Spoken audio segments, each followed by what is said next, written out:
One Sabbath, Jesus was going through the grain fields, and his disciples began to pick some heads of grain, rub them in their hands, and eat the kernels.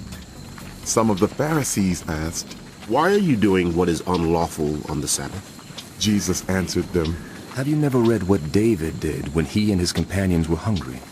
He entered the house of God, and taking the consecrated bread, he ate what is lawful only for priests to eat, and he also gave some to his companions. Then Jesus said to them, The Son of Man is Lord of the Sabbath. On another Sabbath, he went into the synagogue and was teaching, and a man was there whose right hand was shriveled. The Pharisees and the teachers of the law were looking for a reason to accuse Jesus, so they watched him closely to see if he would heal on the Sabbath. But Jesus knew what they were thinking, and said to the man with the shriveled hand, Get up and stand in front of everyone. So he got up and stood there. Then Jesus said to them, I ask you, which is lawful on the Sabbath, to do good or to do evil, to save life or to destroy it? He looked around at them all, and then said to the man, Stretch out your hand. He did so, and his hand was completely restored. But the Pharisees and the teachers of the law were furious, and began to discuss with one another what they might do to Jesus. One of those days, Jesus went out to a mountainside to pray, and spent the night praying to God. When morning came, he called his disciples to him and chose 12 of them, whom he also designated apostles.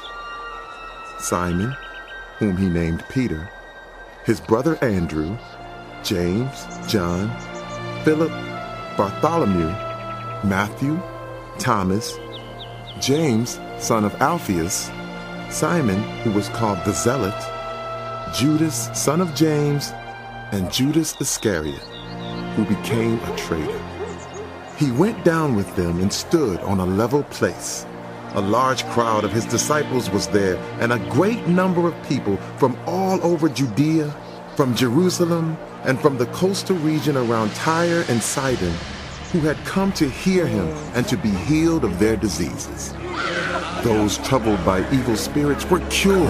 Out of him! People all tried to touch him because power was coming from him and healing them all. Looking at his disciples, he said, Blessed are you who are poor, for yours is the kingdom of God. Blessed are you who hunger now, for you will be satisfied. Blessed are you who weep now, for you will laugh. Blessed are you when people hate you, when they exclude you and insult you and reject your name as evil because of the Son of Man. Rejoice in that day and leap for joy, because great is your reward in heaven. For that is how their ancestors treated the prophets. But woe to you who are rich, for you have already received your comfort. Woe to you who are well fed now, for you will go hungry. Woe to you who laugh now, for you will mourn and weep. Woe to you when everyone speaks well of you, for that is how their ancestors treated the false prophets. But to you who are listening, I say, love your enemies. Do good to those who hate you. Bless those who curse you. Pray for those who mistreat you. If someone slaps you on one cheek, turn the other also.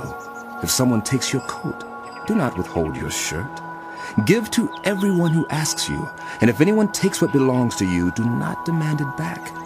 Do to others as you would have them do to you. Yes, Lord. If you love those who love you, what credit is that to you? Even sinners love those who love them.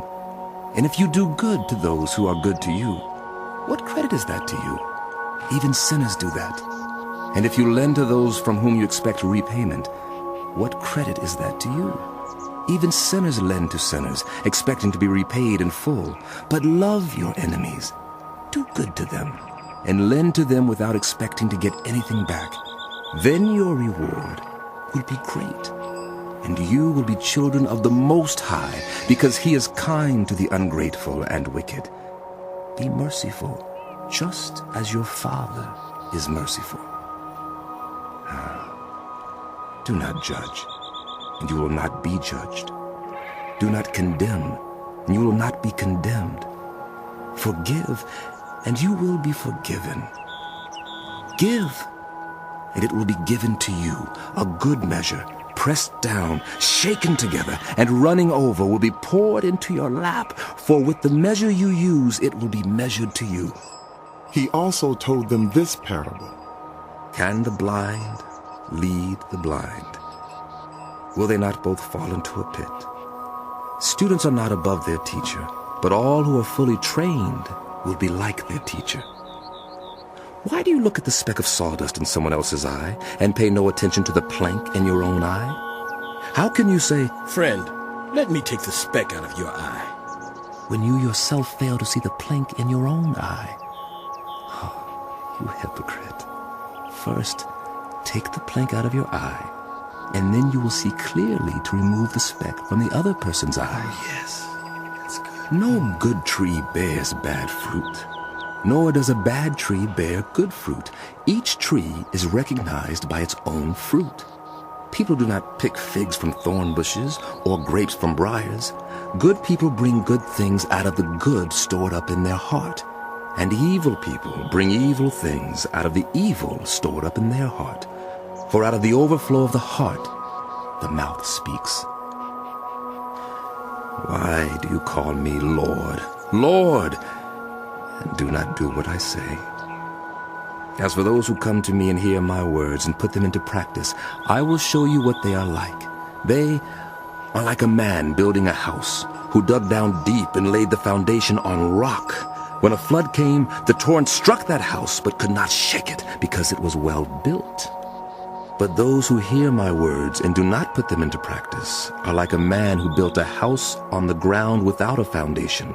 The moment the torrent struck that house, it collapsed, and its destruction was complete.